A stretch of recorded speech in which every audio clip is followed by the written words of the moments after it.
Assalamualaikum warahmatullahi wabarakatuh.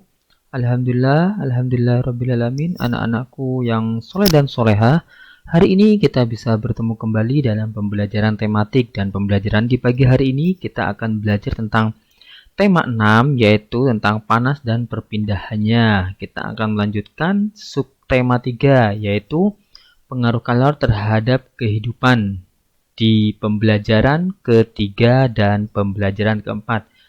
Mari sebelum kita mulai pembelajaran, marilah kita awali pertemuan kita di pagi hari ini dengan berdoa.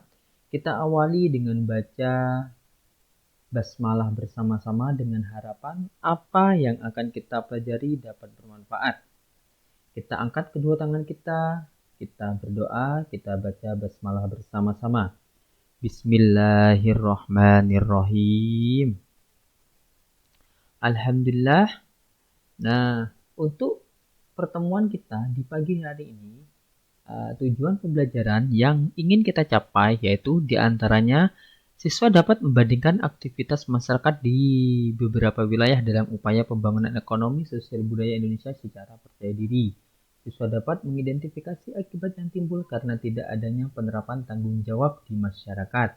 Siswa dapat menjelaskan isi suatu teks bacaan pada media cetak. Perhatikan gambar di bawah ini. Di sini ada 4 gambar. Nah, gambar apakah ini?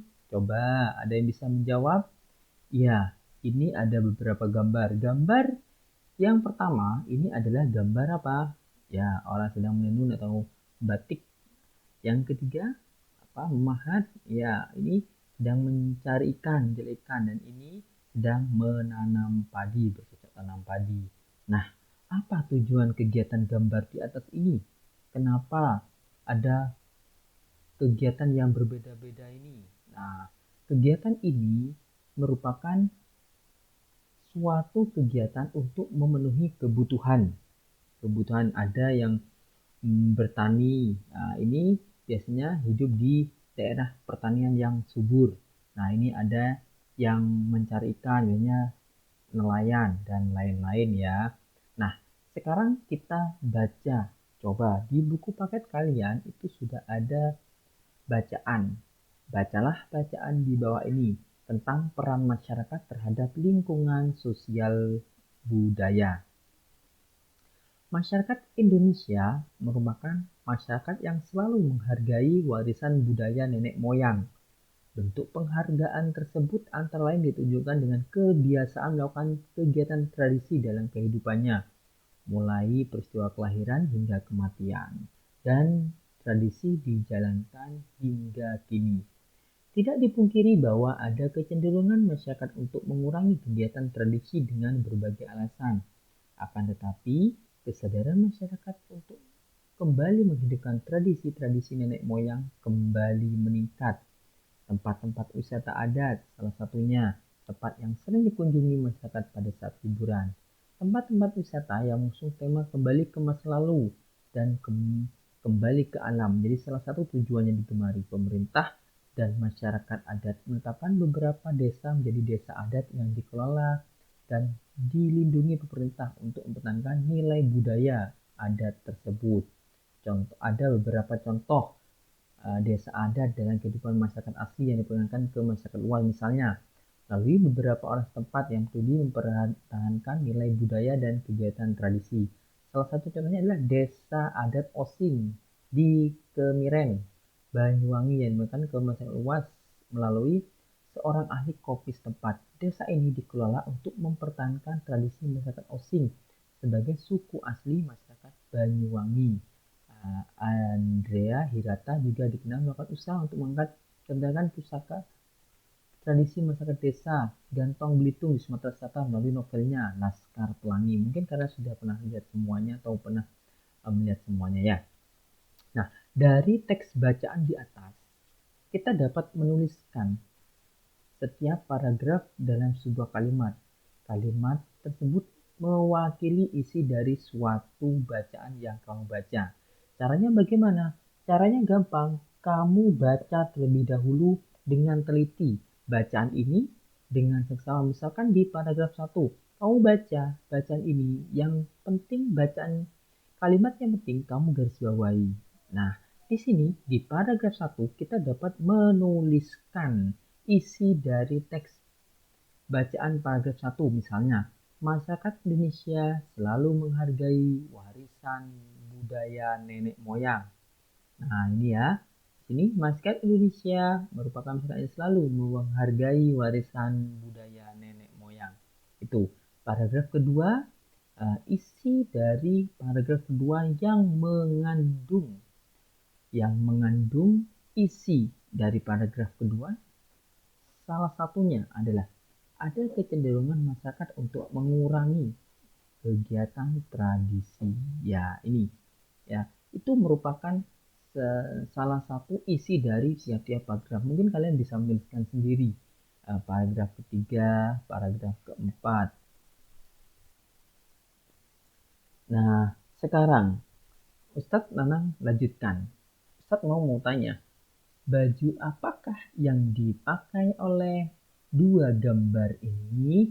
Ya, betul. Ini adalah baju batik, di mana baju batik itu merupakan salah satu warisan kebudayaan negara kita.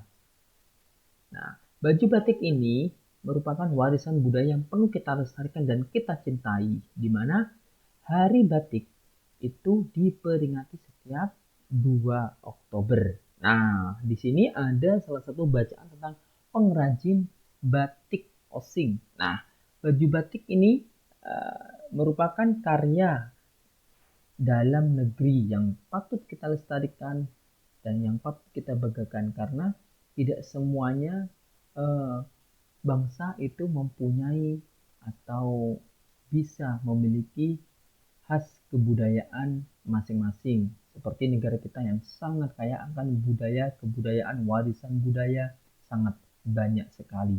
Salah satunya batik, di mana pengrajin batik ya di Osing.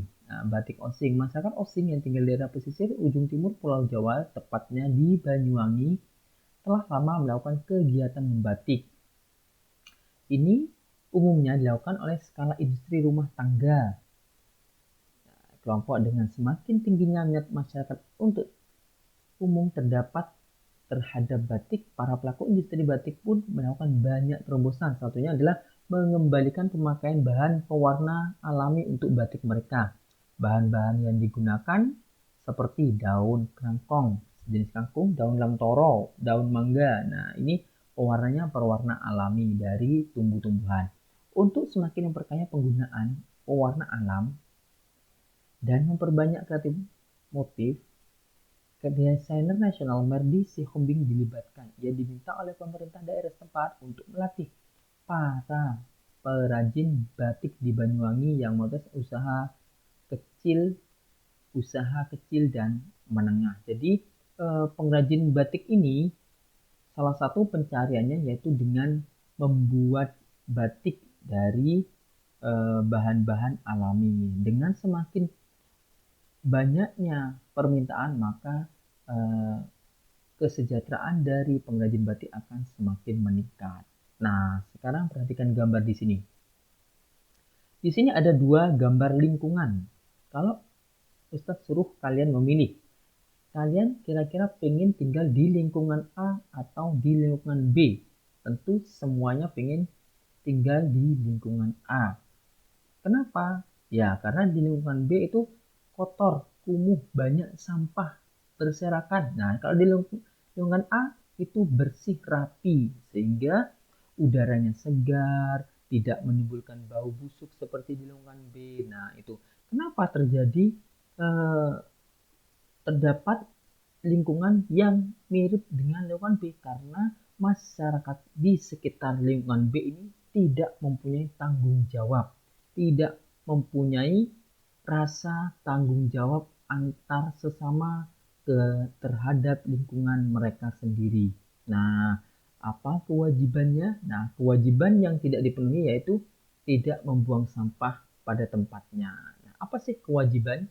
Sesuatu yang wajib dilaksanakan atau keharusan atau harus dijalankan. Jadi, kewajiban mereka, tanggung jawab mereka tidak dilaksanakan sehingga sampah-sampah menumpuk. Nah, kalau lingkungan B, masyarakatnya sudah melakukan kewajibannya dengan membuang sampah pada tempatnya, sehingga hak mereka untuk mendapatkan hidup yang layak, udara yang bersih tercapai. Kalau di lingkungan B tidak tercapai karena eh, kewajiban atau tanggung jawabnya terabaikan, jadi haknya untuk mendapatkan udara bersih, udara yang harum, aroma yang wangi itu tidak tercapai. Ya, karena baunya ini jelas sangat busuk sekali. Nah, hak adalah sesuatu yang menjadi milik kita dan penggunaannya tergantung pada diri kita. Kita sebagai pelajar tentu kita mempunyai kewajiban dan hak. Kewajiban kita sebagai pelajar yaitu belajar. Ya, kalau di sekolah hak kita yaitu bisa meminjam buku di perpustakaan, itu merupakan hak kita. Ya, nah tadi gambar ini merupakan salah satu bentuk permasalahan sosial. Nah, karena setiap warga negara punya tanggung jawab yang dilakukan sesuai dengan perannya di masyarakat. Melaksanakan nilai-nilai Pancasila, menghargai sesama. Nah, di sini ada beberapa permasalahan sosial yang timbul. Tadi seperti yang di gambar B itu sampah, sampah yang berserakan. Sehingga misalkan sampah yang berserakan, bau busuk itu merupakan permasalahan sosial. Sungai yang kotor karena ada warga yang buang sampah ke sungai, jadi sungainya jadi kotor. Kemacetan. Nah, ini biasanya terjadi ketika kita berangkat sekolah di lampu merah itu tidak ada yang mau mengalah, itu kadang juga terjadi kemacetan. Bangunan liar ini juga bisa menimbulkan permasalahan sosial karena misalnya dengan adanya bangunan liar, hak-hak misalkan para pejalan kaki itu menjadi terganggu. Banjir ini merupakan permasalahan sosial karena ini disebabkan salah satunya dengan membuang sampah di sungai, jadi sungainya terhambat. Jadi tugas kalian di rumah, silakan kalian buka buku paketnya halaman 176, kalian tuliskan di buku tulis atau di buku paket langsung, tidak apa-apa, apa saja hak dan kewajiban yang telah kamu lakukan pada hari ini, misalkan belajar atau apa, kalian tuliskan ya hak dan kewajibannya. Yang ketiga, adakah masalah yang terjadi ketika salah satu kewajibanmu sebagai pelajar tidak dilakukan? Bagaimana cara mengatasinya? Nah, silakan kalian tuliskan dan kalian kumpulkan kepada ustaz atau ustadzah yang mengajar. Oke? Mungkin itu yang dapat ustaz sampaikan. Kurang lebihnya mohon maaf. Wassalamualaikum warahmatullahi wabarakatuh.